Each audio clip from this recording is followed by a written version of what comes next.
for the previous part we missed, we was if anyone have question, we share the slide and then we'll stay one-on-one with you to help you at any step that you have bug in it. Yeah, I'm also recording my entire screen, so if you guys have something like a really private message to put down, go to Peter. When Peter is back online, because his computer is kind of wacky right now. Because school Wi-Fi. Yeah, it's school Wi-Fi. It is what it is, But anyways, let's proceed to the next session, which is the browser developer console. So in the browser developer console, you guys can also write JavaScript code in here. So go back to this page if you guys have the console tool open. And then we can just directly write JavaScript in here. So let's say console log hello world from console. So click enter, and you should be able to see the output in the console. Yeah, your console is a JavaScript running environment as well.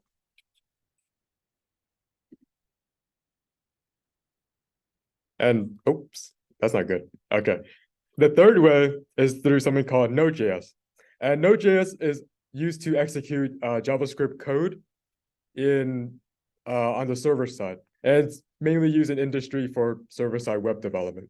So, which is kind of what we want to teach you guys here.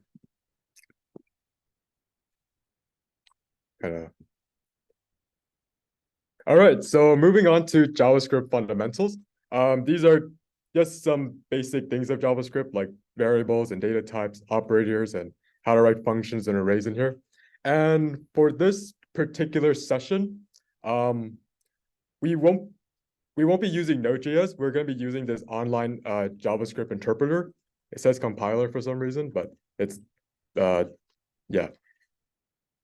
If you guys have access to the doc, you should be able to.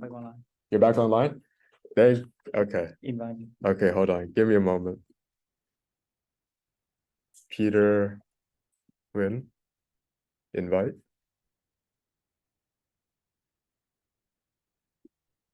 Admit. Sorry, technical difficulties. Yeah, it's the Wi-Fi. Make co-host. There we go. Okay, can we just use VS Code, or do you recommend? Yeah, well, VS Code is perfect. If you already have VS Code, I would recommend, and you know how to run it on your VS Code, then yeah, just go ahead and run it on VS Code. That would be ideal. Otherwise, we using programmers just because we haven't gone into session of helping people into installing VS Code yet. But yeah, if you have VS Code, go ahead. One question is, what browser are you using? We're using Chrome, so Google Chrome. For me, I'm using Brave, which is based on Chrome.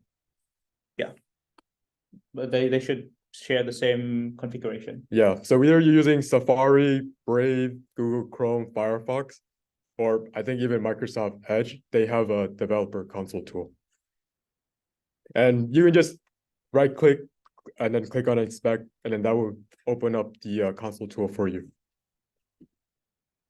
Anyways, once you guys are in this session, we can proceed to those JavaScript fundamentals. So I can just click on this. And can you share screen? I think I just go there. Okay. You want to switch spots? Okay, splash. Okay.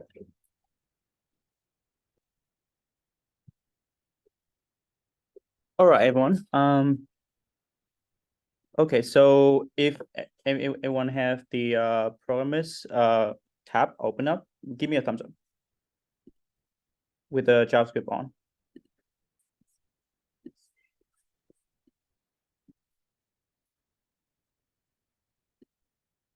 Okay, I think we can go to the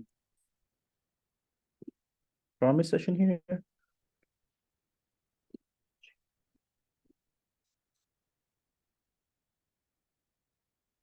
Okay, looks like there's some. See, all right. So on the right. I think we should reshare screen.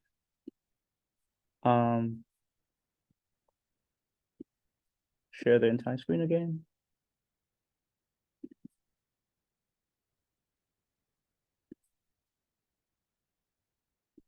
Okay, so you all should be able to see the screen now. And for JavaScript, we wanna go first to variable and data type. So variable and data type, there are JavaScript, there are type in JavaScript, but you don't have to define the type when you define a variable, just like in C++ or Java. I think many of you might have been familiar with Java or with C++ because that's part of the East Bay curriculum. But the difference is that in JavaScript, we don't have to set up the type. To define a variable in JavaScript, you use a let keyword. And so let's say we give a variable name and then put in the value, and that's it. There's no type that you need to define. And JavaScript will automatically assign the type to your variable. So in this case, behind the scene, JavaScript realizes I'm assigning a string to name. It will be a string here, right? And then for age, equal to 30, I'm assigning a number, so it will be number type. And in JavaScript, all the type, all the no matter the decimal point, with decimal point or without decimal point, are all the same number. So unlike in C++, there are integer and there are float or double. In JavaScript, they group together as number. And we also have the Boolean type, and in here we Boolean. We have something called null, which is very equivalent to C++ null type. And then we have a new type called undefined. So the idea of undefined undefined is very similar to null, but the only difference is if you create a variable and you have not initialized any value to that variable, then the variable who has the value of undefined to distinguish with a dummy value, just like null right here. So this case undefined val will be if I console log out on the screen, undefined val, it should be undefined, right? And then up next we have arrays. So I can create something like fruit. To create an array in JavaScript, you use the square bracket. So open square bracket and then close square brackets to limit the scope of the array. And then I can add anything here. Now you might think this is quite similar to C++, isn't it? But there's one slight difference. In JavaScript, arrays are not limited to one data type. So if I put in like 3 here, this is so far been an array of strings, right? But if I put in any new data type here, like let's say a number 3, if I put in null, if I put in undefined or anything, another array, it will still work. So if I console log out fruit to the screen, it was still running. There's no bug being shown because JavaScript is not strictly it's not strict on the data type within an array. Okay, and there's another thing called objects in JavaScript. So let me comment this is an array, and another thing called objects. So object is very close to map in C++ or hash map in Java, where you would have a key and For the key, you don't have to group the key around a string. It will automatically assign assign it as a string. So make here it could be a string internally. You can say Toyota, and model will be Camry. And the nice thing about one of the very mighty function in JavaScript is the console log. You can literally put anything in JavaScript and into console log, and it will print out like very happily. So yeah, you don't have to define like the type, strict type, like in C++ or Java. And last but not least is a function. So let's write a function here. And let's call this function hello. And in JavaScript, you also don't have to define the return type of a function. You can just still have the parameter. Maybe I can say like hello name, and then it will print out hello dot name plus name. So if I call this greet JSON, it will print out hello JSON. Yeah. So this is how you define a function in JavaScript. Okay. Up next is we have operator. So for operator in JavaScript, we have just very similar to other languages. We have arithmetic, which is plus, minus, multiplication, division, and modular. We have comparison. We have logical operators, assignment, and then ternary operators. So it's very similar to other languages. So I think I'll put this one here, but we can go kind of bypass this session. And then for control structure, so we would also have if-else statement. So in JavaScript, the cool thing is you don't have to care about the semicolon. So you can add if the format is condition, and then else if another condition, and then so on and so forth. If you have one, you can train the else if another condition too, or you can put else here. So you can train the condition as much as you want. And we also had the for loop. So in the for loop, think about you can define a variable to iterate through a for loop. So we can say let I is equal to 0, I smaller than 5, and plus I. And you can run something within this for loop. So let's say like plus I, and it will run this exactly 5 times.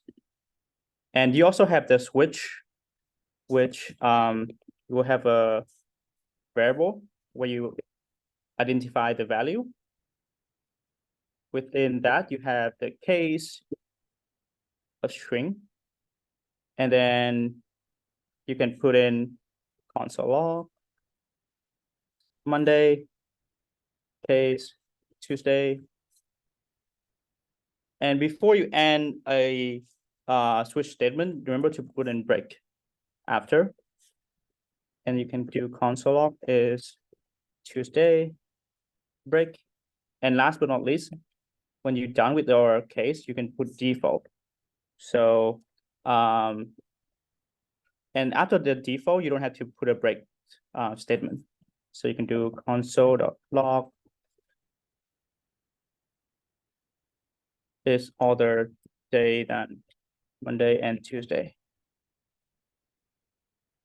And let's say day is equal to, let day is equal to Monday. And we give this a run. It's Monday. How about Wednesday? Yeah.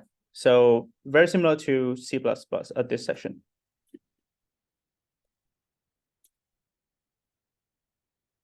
Yeah, so the break, okay, so one question in the chat is that what does break do?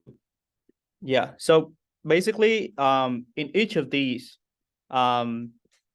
statement right here, right? If you don't use, if let's maybe delete this break and see how it goes, right? Why don't we give it a try? It's Monday and Tuesday if you take out the break, right? So the situation is if you don't put break here, if you kind of like, let's say, comment this out, right? It will keep running to the next lines of case until it faces a break, right? So break is like it literally like a car brake that stop the flow of the code from running down. Yeah, literally. So pun superintended.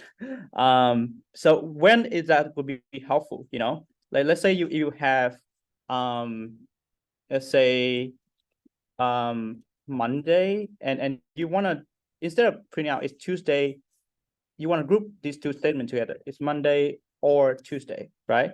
How do you do that?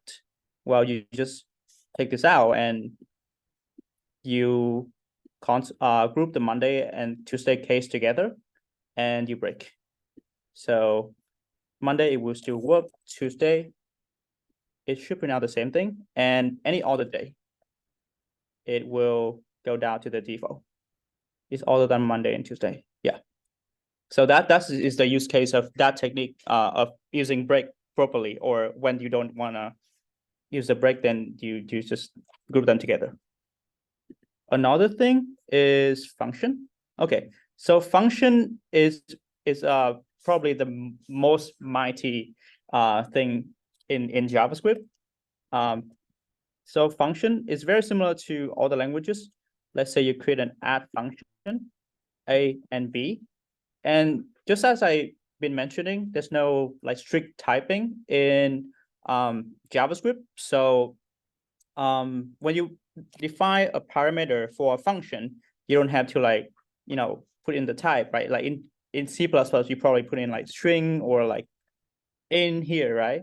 In JavaScript, it's cool. The function are cool with you just like bypass it. You can put whichever in there, and then you can do something in between and then return it. Return A plus B, and no need to a semicolon. Although it's not will not break if you add it there, but JavaScript are very very easygoing with the semicolon rule.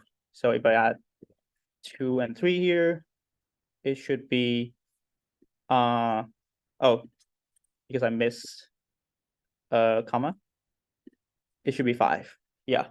So yeah, if you remove the semicolon, it should still work as well.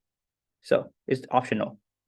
And then it's very similar to that. You can use the parameter, and then you can add it to, you do some state expression or some statement within the middle of a function as well. So in this case here, the greet function. Okay, and moving right along to the array. Well, before we continue, if anyone are being stuck, feel free to leave a comment in the chat, and I think Vin can help you debug in a private session. Okay, and up next is we have array. So I may have mentioned briefly before, but an array in JavaScript, you can put in any single types. So I can put in apple, banana, and cherry, or 3, or let's say 99. I can even put in a sub array within an array. So like if I put in another, let's say like, orange, kiwi, JavaScript are still going to be happy about it. So if I console log out the fruits, my code will still be running. So if I run this, yeah, it's still going to be happy about it. You can put literally whichever you want it into an array. And another thing is many of you might have known that in C++, you can push an element to the end of an array, right? But in JavaScript, array is more mighty than that. You can even push an element to the beginning of the array. So to do that, you do the unshift fruits.unshift. And let's say I want to put in, say like mango, right? So let's console log out fruit before we push in unshift. We push in the mango to the beginning of the array. And how about after, to see if our unshift statement really work. There we go. We have mango in front of apple. So very similar to C++ in the case that if you want to push something in the back of an array, you can do the array name dot push and then the element, right? So it can be literally anything. In this case, date. And then if you want to push something to the beginning, you do unshift. There we go. Okay, and moving on to the last thing, we also have objects. Somebody might have a question. With the array, can you push Smith into a certain array index? Like an example, we put berry right after banana, or you can only add remove from the front back. This is a very good question. Okay, so with the array, we can definitely put it into any position as long as we given the index, right? So like maybe I can just give I should just skip this code. Let's say that if I want to put berry right after banana, right? I need to know the index of it. So if apple is at index 0, banana is index 1, and I want to put something after banana, it will be in the index 2, right? And in that case, fruits, I think it should be a function either called push or there's a function called splice. Yeah, it's a little more complicated, but you can put in the there's 3 parameters of this function. The first is the index. The second is the number of number of elements you want to remove from that index. And the third is maybe some statement that you want to add to, maybe some variables that you want to add to after that index. So like, let's say you want to add something at the 3rd index, right? So let me write out the format. So it would be supply index number of element to be removed from the given index. And then after that it would be can be like a sequence of elements. So right. So in this case, if you want to add put berry right after banana, right? We can just put, since berry after banana we will have 2, right? So sorry, it'll be 2. So at the position of cherry right now, we don't want to remove cherry. So number of elements to be removed from the given index will be 0, right? And then we want to add the we're going to add berry, right? So I can just put berry in here, and it should, okay, if I console log it out, oops,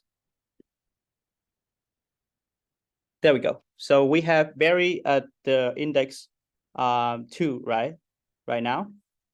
And the cool thing about it is, what if you want to add more than berry, right? You want to add multiple elements. You can put, maybe chocolate, Sorry, I'm running out of fruit names. So if anyone have a recommendation, put it in the chat. Or ice cream.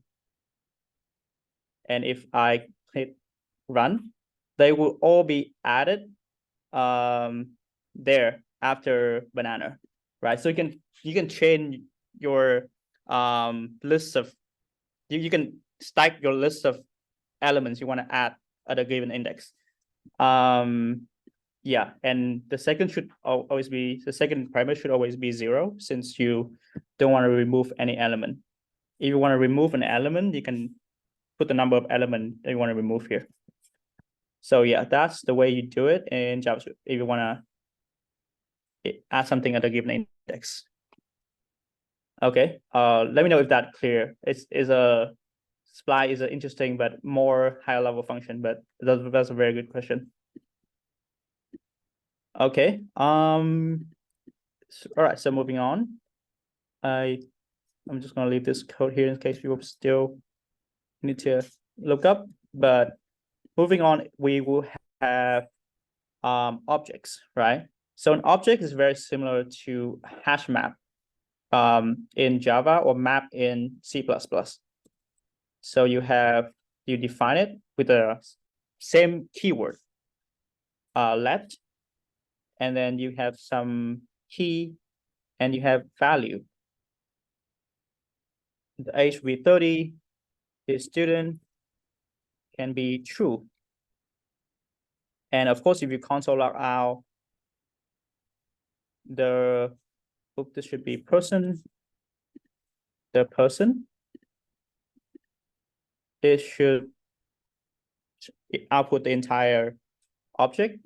Or if you just want to access one field of the object, you put in person.name, it will output that field, which is here at Alice, right?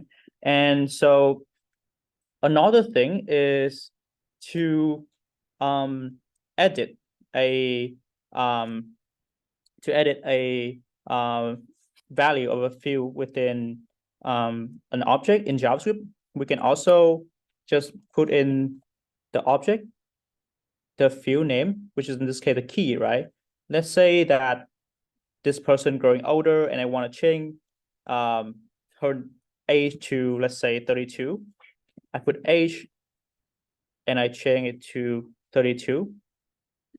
And now if I output out the person again, her age is now updated, right? So the syntax is the object, the square bracket, and within that, remember that key in JavaScript are by default strings, right? So you have to wrap them around the quote here. And it can be either double quote or single quote, it doesn't really matter. JavaScript is very chill on that. If I put in age here, do you want to work? Double quote or single quote both consider strings in JavaScript. Okay, I think that is the basic. I'm gonna pass back the mic to Vin. And the chair. All right. All right. So, moving forward.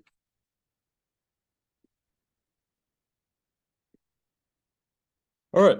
So that was JavaScript fundamentals. What else can you guys expect from this course? Well, since you guys just finished learning JavaScript, for the next project, we're going to be building ChatGPT.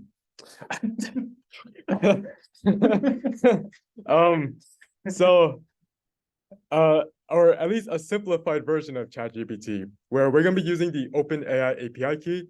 You guys are going to be putting it into writing something into an input field, and then GPT is going to output something, response to you. And then project 2 is the REST API, or the Resume API project, where we're going to be transforming your resume into a REST API that someone out there could call and then see your resume in a form of like a JSON data. And these are what the endpoints are kind of gonna look like. For example, they can take your entire resume, or maybe just your projects, or your experiences. And there are two prerequisites for this course going forward. One is VS Code, and a lot of you guys probably know what VS Code already is, but if you don't know, it's a lightweight code editor that's super customizable and is used pretty widely in the developer space. And these are just the installation. Click on this website, go to the VS Code, and then download the version that is suitable to your operating system of choice. I already have one, so I won't be clicking on this. And then this is just the installation guideline. And then the second one is Node.js. And Node.js is a JavaScript runtime that's basically built on the V8 JavaScript engine that's in Google Chrome. And going forward, we're just going to be using this to write server-side JavaScript. And these are the installation. Make sure you guys go to this website, download the latest version of Node.js. And then here are the installation guidelines. And then once you're in, you guys can use Node -v to check the version of Node that's on your machine, as well as to make sure that it is installed. And then once you guys are done with that, we're going to be creating a very simple hello world with JavaScript and running it on Node.js. So let's actually do that.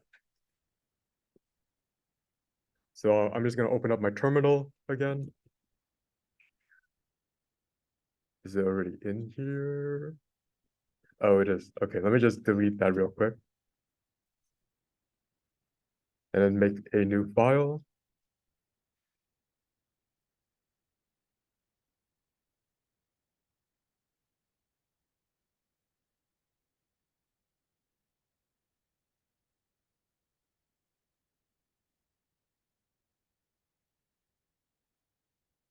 This is taking. Okay, it's fine. We're just gonna write some JavaScript in here. So let's say console log again. Hello world from Node, for example. Save that. Go back to my terminal. I don't know why I deleted it earlier. And then in your terminal, you guys can just put Node and then that JS file. Click enter, and you should be able to output or see the output from that console log. Yeah, very similar to your browser. Yeah, don't worry if you guys don't have Node.js yet or VS Code. We're gonna be helping you guys downloading that if you guys need it during our office hours. On IT. Yeah, basically IT support. And maybe we can give a sneak peek on the project 0.5. Project 0.5? Yeah. Should we show a spoiler? Maybe we should. Okay. Just for people, so we will come back next time. Okay. This part. This part right here? Yeah. Okay. So maybe, well, if we said we're gonna build a ChatGPT right after this and we scare some people off, we're sorry. But the next part might be a simpler version of it. So we're gonna build a sticky note project, and so it will look like this, and you will enter some note on the input box right here, and you can post it, and it will it will show under the note session, and you can go up and down, add the note or delete the note. So yeah, that will be the project 0.5, and then we can build on top of this. We'll build ChatGPT. So yeah, very similar to this this screen right here, but we can definitely utilize some components that within this 0.5 project. It's a more fun to do app, basically. Yeah. Yeah. Anyways, that is the end of session 1. Thank you guys so much for coming. If you guys have any questions, you guys could ask them right here, and we will help you guys to the best of our abilities. Yep. Share some report. Yeah, I think that. Yeah, then we're good. I'm gonna stop recording right now.